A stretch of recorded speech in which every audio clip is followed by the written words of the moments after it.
Hi. As you know, back in December of 2013, or 2012, excuse me, we had a situation where 26 people were killed in Newton, Connecticut, among them 20 children.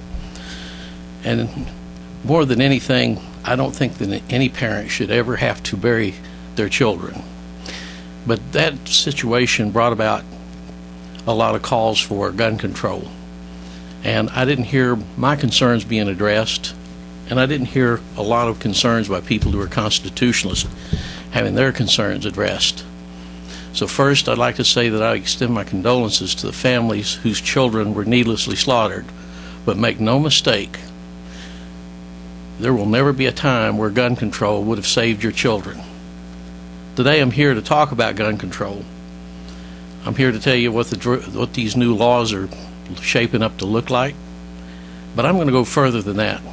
I think we ought to have this frank discussion about what the Second Amendment means. I think we ought to be talking about ways that we can prevent these acts of violence. We need to have something that's serious put on the table. I'm not a fan of gun control, and I think that we can do something about the situation as it's being presented. First, let's talk a little about what they're going to propose here. The left wants to have a ban on so-called assault weapons.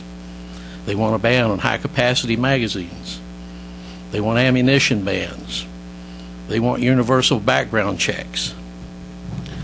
I'm telling you, every bit of that is unconstitutional. And I'll make it plain to you today. I'm not about hunting ducks. I'm not about hunting deer or squirrels. I'm not into sports. I'm not a recreational shooter. The purpose of the Second Amendment states what it's really about.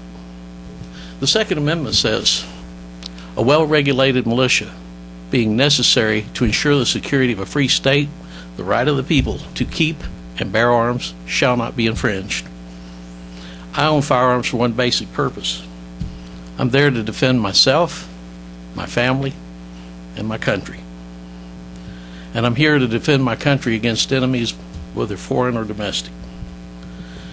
The Founding Fathers escaped the oppression of Great Britain. They challenged the strongest nation on the annals of history. And they did it to establish liberty. And they've developed a constitution. The opening paragraph is very clear.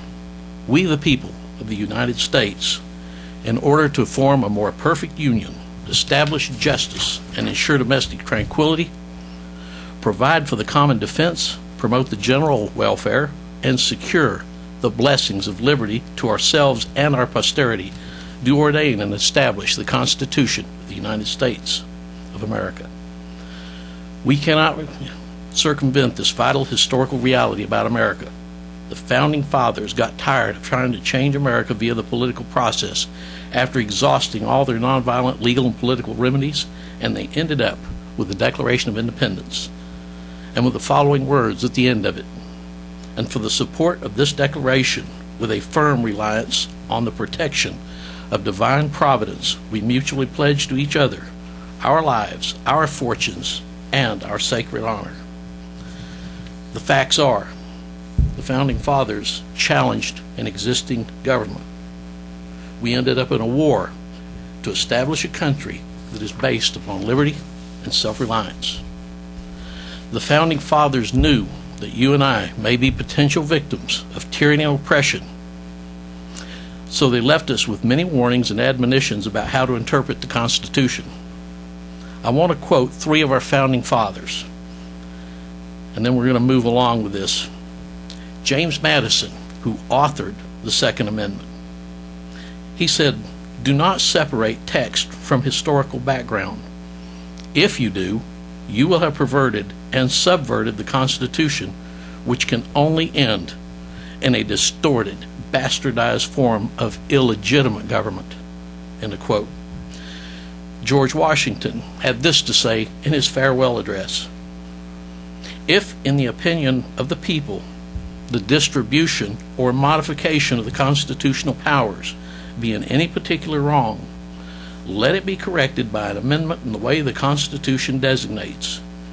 But let there be no change by usurpation, for though this, in one instance, may be the instrument of good, It is the customary weapon by which free governments are destroyed.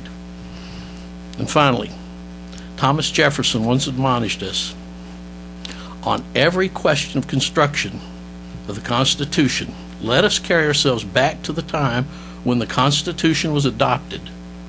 Recollect the spirit manifested in the debates, and instead of trying what meaning may be squeezed out of the text or invented against it, conform to the probable one in which it was passed. In our forefathers' own writings regarding the Second Amendment and heeding Jefferson's words, I'd like to give you a few quotes. According to the men who founded our country, and I'm doing exactly what Jefferson told us to do, I go back to the debates.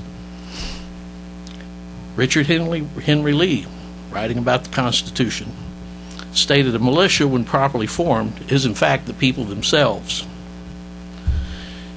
In explaining what the Constitution means, in the Philadelphia Federal Gazette, June 18, 1789, just months before the Constitution was ratified, page 2, column 2, I'm quoting here, "The people are confirmed by the next article in their right to keep and bear their private arms." This is about an issue dealing with private arms. Patrick Henry said, "The great object is that every man be armed, and everyone who is able may have a gun."